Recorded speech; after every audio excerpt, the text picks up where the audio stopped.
Hello everyone and welcome to a new video dedicated to our beloved Snoopy and the world of Peanuts.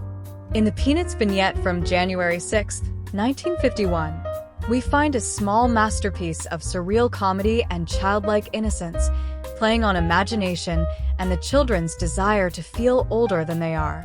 Charlie Brown, once again, proves to be an incredibly complex character in his simplicity, capable of turning an ordinary conversation into an ironic dialogue that slips into the paradoxical.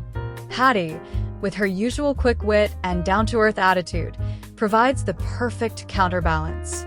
The gag is built with meticulous progression, culminating in a disarming final revelation.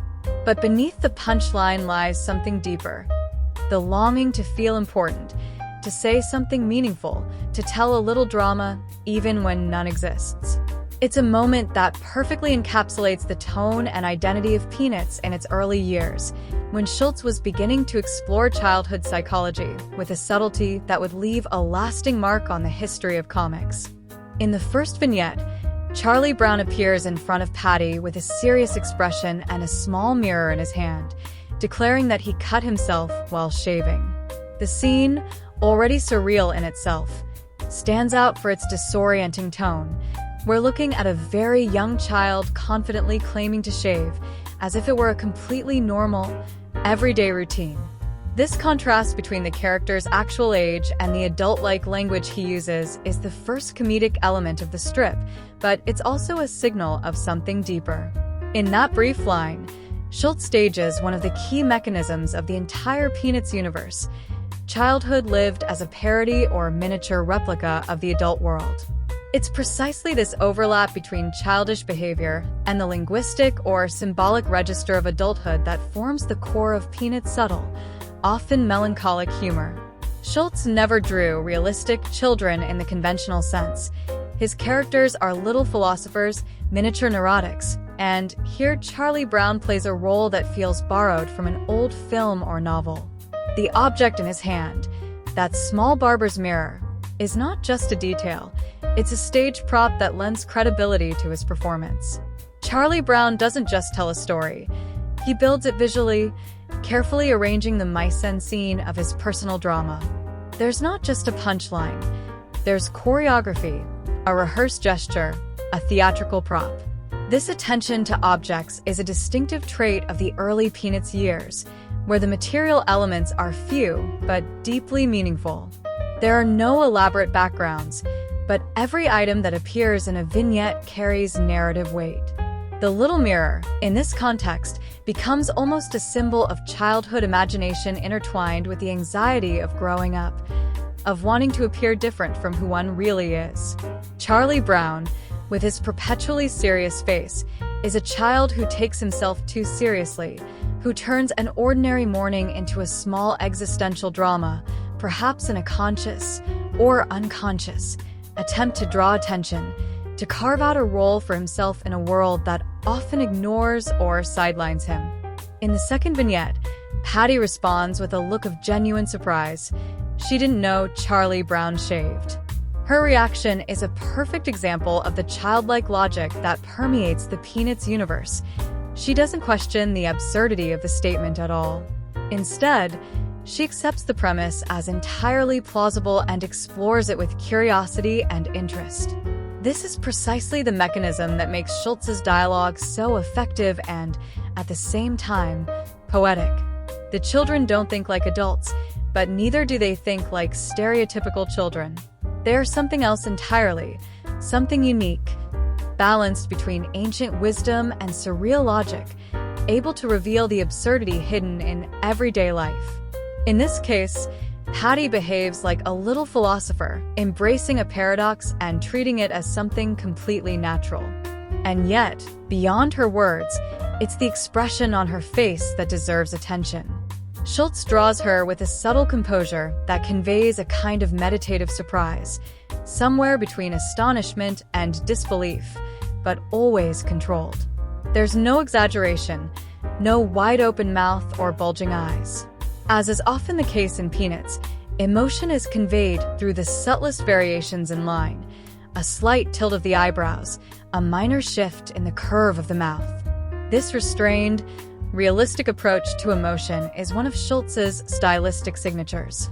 He rejects caricature in favor of expressive understatement, leaving the emotional interpretation and participation to the reader. It's worth noting that, in these early stages of the series, Hattie is one of the central characters.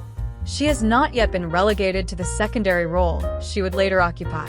On the contrary, she often serves as the rational anchor in conversations, the voice that attempts to restore order to the dialectical chaos around her. In this sense, her narrative role is almost structural. She represents the child's attempt to find logic and coherence in a world that rarely makes sense, even when the starting point is clearly absurd. That's why her response to Charlie Brown, though seemingly silly, actually reveals a surprisingly complex thought process, one that aligns perfectly with the poetic and psychological universe of Peanuts. In the third vignette, Charlie Brown slowly begins to dismantle his own story, as if only then realizing the weight, however slight, of the lie he has just told. With an almost embarrassed tone, he candidly admits that he doesn't actually shave, confessing the truth with that disarming sincerity unique to children. This narrative reversal is fundamental. The entire comic and psychological structure of the strip hinges on an initial construction, the innocent lie, and its subsequent, inevitable deconstruction. It's a mechanism Schulz handles with remarkable skill. He first creates a situation that is absurd yet believable, then lets it gently collapse, leaving the reader suspended between a smile and a sense of tenderness. The lie in question isn't malicious, nor is it particularly clever. It's one of those half-invented tales typical of childhood, perhaps born out of a moment of boredom, a desire for attention, or simply the impulse to make the day a little more interesting. There's no deceit in Charlie Brown, only a small attempt to experiment with self-construction through a story that gets away from him. And Schulz, as always, doesn't judge. He observes, records, draws. Charlie Brown isn't punished here, neither by an adult nor by a peer. He is simply unmasked by himself, in an almost involuntary act of self-awareness that quietly echoes the process of growing up. There's an almost psychological delicacy in this scene, a perfect balance between irony and empathy. The child's embarrassment after saying too much, trying to retreat without entirely losing face, is captured with rare sensitivity. Even from a visual standpoint, Schulz works with minimal but effective nuances. Charlie Brown slightly lowers his gaze, his body loses its usual stiffness, he seems to shrink just a little. It's a small but powerful gesture, one that reveals insecurity, vulnerability, and above all, humanity. Once again, in Peanuts, a simple gag becomes a fragment of emotional truth. In the fourth vignette, the real punchline arrives.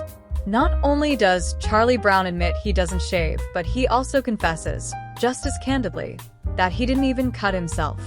This double step back is the perfect comic twist, transforming the entire conversation into an absurd, almost surreal game. The whole narrative construction collapses in an instant. Everything that had seemed to make sense, his pride, his vanity, his attempt to appear more mature, dissolves into a disarming self-confession. Hattie, sitting with a newspaper in hand, says nothing, but her steady, seemingly unbothered expression conveys a silent judgment that hangs heavily over Charlie Brown. There's no need for a sharp retort or a scolding. Her impassive face alone captures the full weight of his embarrassment and the absurdity of the moment. The contrast between the tone of the revelation, almost dramatic in its awkward sincerity, and the banality of the admission, "I didn't even cut myself," creates an irresistibly funny effect. It's a subtle humor that thrives on the reversal of expectations and the protagonist's naivete. But there's more. The true comedy doesn't lie in the content of the lie itself, but in its immediate, clumsy retraction. Charlie Brown is a victim of his own conscience, unable to sustain even a harmless childhood boast without feeling guilty. In this, the strip offers an early and already fully recognizable, example of a defining trait of the character: his tendency to overthink, to complicate his life, to experience even the most minor moments with a disproportionate sense of responsibility and failure. The graphic and narrative minimalism of Peanuts amplifies this effect. There's no need for exaggerated gags or loud punchlines. All it takes is a line spoken with too much honesty, a silence charged with meaning, and a steady gaze to convey the full melancholy of a child trying to act like an adult and failing.